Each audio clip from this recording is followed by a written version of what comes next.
No dear students, देखिए ज़रा सा हम लोग डिस्कस करने जा रहे हैं एक्चुअल में यंग्स डबल स्लिट एक्सपेरिमेंट का एडवांस्ड पार्ट। देखिए ज़रा सा, नॉर्मली हम लोग यंग्स डबल स्लिट पढ़ते हैं तो हम लोग नॉर्मली इसमें पार्ट डिफरेंस पढ़ लेते हैं, फेज डिफरेंस पढ़ लेते हैं, लेकिन question is somewhat more than that, depends on the analytical approach, how much you can analyse.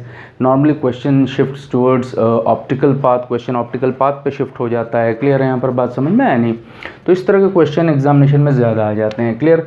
फिर बच्चे एग्ज़ाम में बैठते हैं, फिर वो सोचते हैं कि पार्ट डिफरेंस फेज डिफरेंस से डायरेक्ट तो कोई क्वेश्चन आया नहीं। क्लियर है यहाँ पर बात समझ में आया नहीं? तो such a type of issues almost always happens with the student. So I'll tell you in this approach, इस अप्रोच में हम आपको ये बताना चाहेंगे कि क्वेश्चन किस स्टाइल से एग्ज़ाम में आता है। क्लियर है यहाँ पर बात समझ में आया? तो हम लोग वो डिस्कस करना चाह रहे हैं। देखिए नॉर्मली होता क्या है,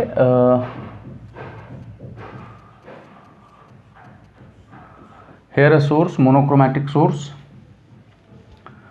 here we are putting our screen, see like that, this is slit S1, this is slit S2. slit का मतलब क्या होता है? slit का मतलब basically it's like a दरार, gap. Clear? if you take a piece of cardboard, take this piece of cardboard, cut this portion like that, cut this portion like that, these two are nothing but simply called as a slit. is it clear? और तो वही slit है। Clear?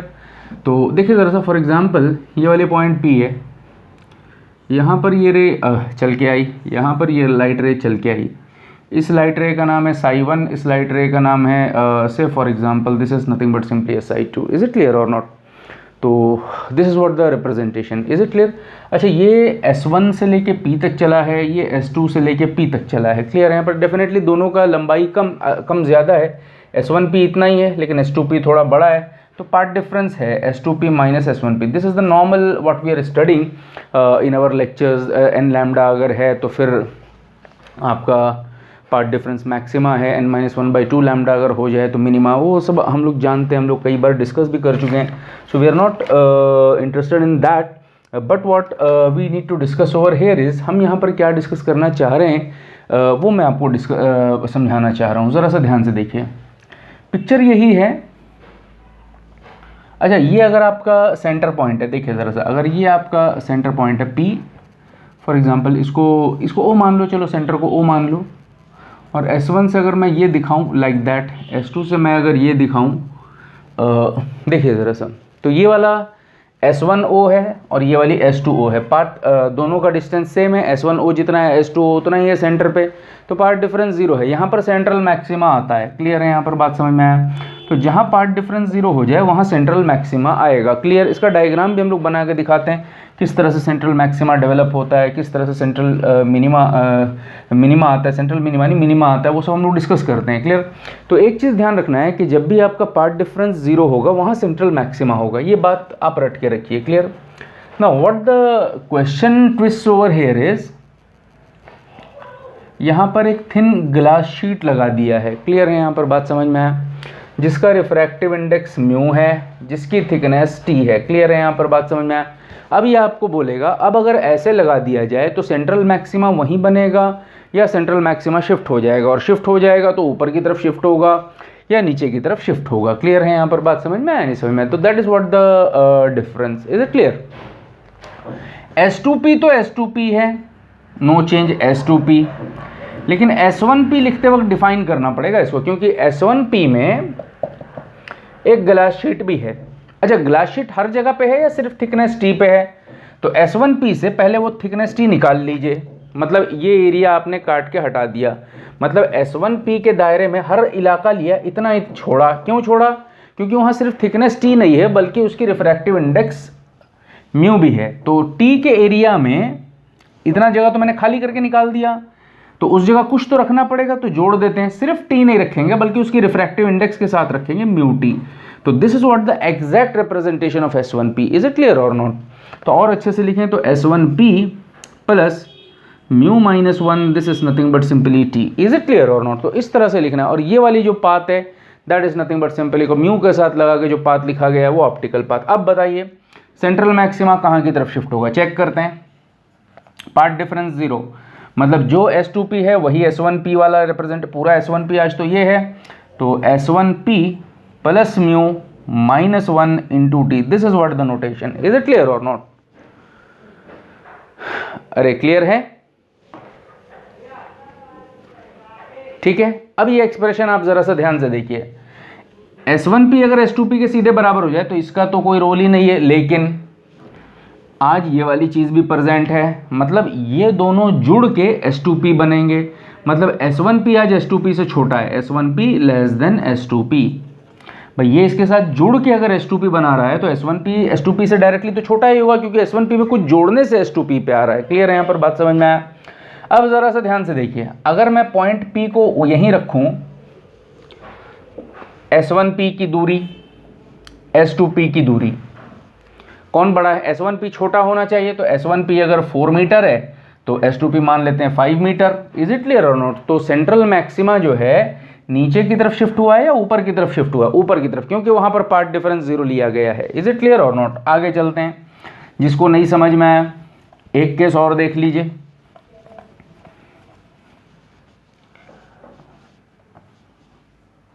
S1p वैसा ही का वैसा है, यहां पर एक ग्लास शीट लगा दिया जिसका रिफ्रैक्टिव इंडेक्स म्यू है, थिकनेस t है। तो आज डिफाइन S2p को करना पड़ेगा, क्योंकि S2p में लफड़ा है। कैसे डिफाइन करेंगे? S2p, उसमें से थिकनेस t निकाल दीजिए पहले। अच्छा, ये वाला इलाका खाली किया है तो इस जगह कुछ लगाना पड़ेगा, प्लस वो रिफ्रैक्टिव इंडेक्स के साथ वो थिकनेस लगा दीजिए। तो S2p plus mu -1 into it is nothing but T, ये S2p का एग्जैक्ट रिप्रेजेंटेशन है। क्लियर? पार्ट डिफरेंस 0 होना चाहिए, S2p और S1p बराबर होने चाहिए। तो S1p इक्वल टू किसके बराबर बताइए ज़रा सा? S2p plus mu -1 into T. आगे चलते हैं, अगर S1p S2p के डायरेक्टली बराबर हो जाए तो इसका तो कोई लफड़ा ही नहीं है। आज कुछ S2p में जुड़ के S1p बना रहा है, तो S2p डायरेक्टली S1p के बराबर तो नहीं हो सकता। S2p में कुछ जुड़ेगा तब S1p बनेगा, तो S2p S1p से छोटा है, इसका मतलब S2p is less than S1p। उम्मीद करता हूँ ये बात आपको समझ में आ गया होगा। अगर S2p को छोटा करना है, ये देखिए ये डायग्राम, ये इतना बड़ा है S2p, S1p तो इतनी है, तो ये कंडीशन के अपोजिट होना चाहिए। अच्छा, इसको अगर मैं नीचे की तरफ बना दूँ, इधर कहीं P, ये S2p है इतना और S1p इतना है, तो जाहिर सी बात है सेंटर से नीचे की तरफ शिफ्ट हुआ नहीं हुआ? बताइए ज़रा सा। तो इस तरह के क्वेश्चन बहुत ज़्यादा एग्जामिनेशन में आ जाते हैं कि सेंट्रल मैक्सिमा कहाँ शिफ्ट होगा, कहाँ शिफ्ट, ऊपर शिफ्ट होगा, नीचे शिफ्ट होगा। Even they can ask in terms of meters also. Clear? और they can ask in terms of thickness of the glass also. Refractive index दे देगा, थिकनेस ऑफ द ग्लास आपसे निकलवाएगा। क्लियर है? यहाँ पर और एक खूबी देखा गया है, देखिए ज़रा सा, कुछ लाइट रे यहाँ से दौड़ाया जाता है, ठीक है?